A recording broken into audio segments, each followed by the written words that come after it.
大家好，我是小玄子。今天这集内容很重磅，让你们热血沸腾。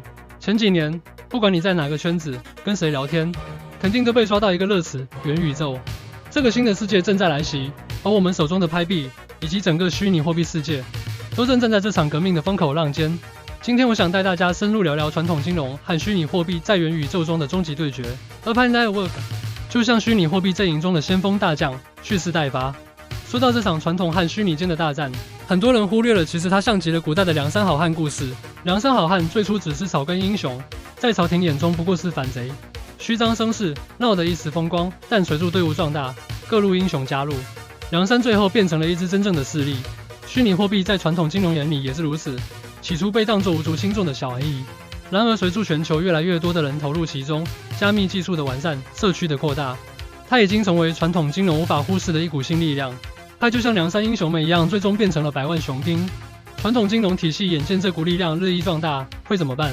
答案就是先感受到威胁，然后准备反击，甚至试图将这股力量彻底消灭。所以这场对决其实就像梁山和朝廷的战争一样，一触即发，势不可挡。而元宇宙呢？它就是这场大战的战场。元宇宙把所有势力卷入其中，让传统金融和虚拟货币正面交锋。Pi Network 作为虚拟货币界的元宇宙先锋，到底能否杀出重围？这就是我们今天要谈的重点。1. 传统金融 vs 虚拟货币，终极对决背后的暗流。首先，我们来看看传统金融和虚拟货币的对决是如何展开的。大家也知道，传统金融的基石是银行、央行、政府机构，掌控着所有资金流动。你的钱怎么动，全由他们说了算。手续费、利息、审查，各种限制让人们不得不被安排。甚至在某些地区还有严格的资本管制，跨境汇款更是繁琐。这时，虚拟货币出现了，比特币、以太币，当然还有咱们的派币。这些数字货币的核心价值在于去中心化和财富自主，它让你可以掌控自己的资产，不必受制于银行、政府的束缚，交易自由透明，让全球的资金流动不再受限。虚拟货币的出现，无疑是对传统金融体系的一次革命。然而，传统金融体系不会轻易退出舞台，他们的反击武器就是央行数字货币 CBC。这种由政府发行的数字货币，试图在虚拟货币的浪潮中重新抢回主导权。只是 CBC 本质上依然是中心化的，它依然掌控在政府和金融机构手中，而这点和我们的 Pi Network 是完全不同的。我们说完了传统金融，也聊到了虚拟货币的挑战。那 Pi Network 又会扮演什么角色呢？这就要说到元宇宙这个令人激动的新世界。元宇宙简单来说，就是一个与现实世界平行互动的虚拟宇宙。在这里，你可以娱乐、社交、交易，甚至生活。当元宇宙彻底成熟时，整个世界都将在线上与虚拟空间中无缝融合。而在元宇宙中，虚拟货币就扮演着经济命脉的角色，成为所有资产交易的硬通货。Pi Network 在这个时候脱颖而出，有以下几个原因： 1. 人人可参与平民化挖矿。挖比特币需要昂贵的设备和高昂的电力成本，但派币不一样，只需一部手机，人人都能轻松参与。这种零门槛的挖矿方式让 Pi Network 更能实现货币普及化，让每一个人都能成为元宇宙的一部分。全球共识，社区生态经济。Pi Network 强调用户参与和全球共识，建立在用户之间的信任和共创上。元宇宙需要的正是一种社区驱动的经济体。Pi Network 刚好符合这个愿景，能够在元宇宙中形成一个独特的社区经济生态。2. 数字资产确权安全可信。在元宇宙中，资产的安全性和确权极为重要。而 Pi Network 依靠区块链技术，提供透明且不可篡改的交易记录，透过 KYC 身份认证机制，保护用户的资产权益，确保每一个派币都属于他应该属于的人。那 Pi Network 如何在元宇宙中突围呢？未来元宇宙与 Pi Network 的结合会如何改变金融生态？我们可以这么说，元宇宙不仅仅是一个虚拟空间，它更是一个数字经济革命。传统金融会被逼到墙角，面临巨大的挑战。传统金融的防御反击。随着元宇宙的崛起，传统金融体系不会轻易放手。各国政府已经开始推出 CBC， 试图巩固对数字经济的控制。然而，这些央行数字货币依然是中心化的，无法满足元宇宙中对自由流通、去中心化的需求。而 Pi Network 恰恰提供了这样的特性，它是一种由全球用户共同维护的去中心化货币，能够在元宇宙中提供真正自由的交易环境。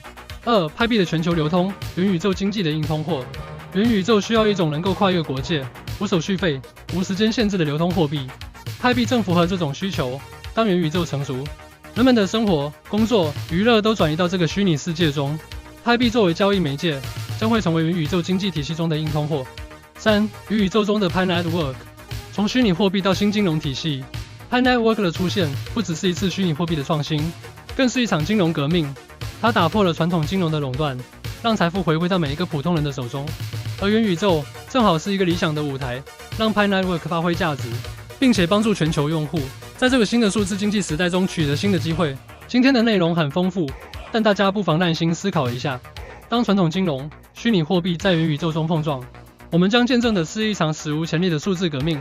而 Pi Network 作为虚拟货币的先锋大将，不仅会在这场对决中发挥关键作用，甚至有望带领全球用户进入全新的元宇宙经济时代。所以像现在包括像贝莱德 CEO， 甚至投资巨头巴菲特等人这样的金融大佬，都在唱衰虚拟货币。这是为什么？因为一旦虚拟货币真的取代了传统货币，他们的地位和影响力将彻底被颠覆。他们拥有的庞大资源、庞大财富，可能会在这场革命中变得不再重要。因此，虚拟货币的崛起对他们而言，不仅是一种威胁，更是一场生死存亡的考验。所以，现在看到许多传统金融大佬在节目中一直在抨击虚拟货币，别感到奇怪，也别被影响，因为他们想要保住的，不仅是自己在金融市场的地位，更是整个传统金融体系的未来。然而，我们知道的是，未来的世界不再仅由传统金融主导。这场对决就像一场即将爆发的风暴，正在颠覆我们熟悉的一切。Pi Network 能否在元宇宙这片新战场上杀出重围，重写规则？这正是我们今天要深度探讨的。你可能会好奇，为何我认为虚拟货币胜出的几率高呢？看看以往的历史，在战场上，当你有枪时，你真的还会拿刀跟人拼命吗？没错吧？有看过前面几集的朋友们应该都知道，虚拟货币目前还在成长阶段，正如同一颗刚冒出头的幼苗，未来的潜力不可限量。它需要大家的参与和投入，才能真正茁壮成长，成为世界金融体系中不可忽视的一股力量。然而，正因为虚拟货币的发展势头强劲，这场金融大战的爆发也是势不可挡。传统金融和虚拟货币的碰撞，势必掀起前所未见的波澜。所以，我们都处在一个全新的起点，一个新的世界正在快速崛起。而你手中的拍币以及整个虚拟货币世界，正推动着这场革命的浪潮，一起向助元宇宙的未来奔驰。握紧你手中的拍币，它可能就是你进入元宇宙的黄金门票。想想看，当 Pi Network 在元宇宙中大放异彩，你会怎么做？你觉得 Pi Network 能否成为这个新世界里的硬通货？而在这场传统金融与虚拟货币的对决中，你又会站在哪一边呢？非常期待在评论区看到你们的见解。如果你觉得今天的内容有帮助，记得点赞、订阅，并分享给那些还在为拍币未来而热血沸腾的朋友们。我是小玄子，朋友们，咱们下回见。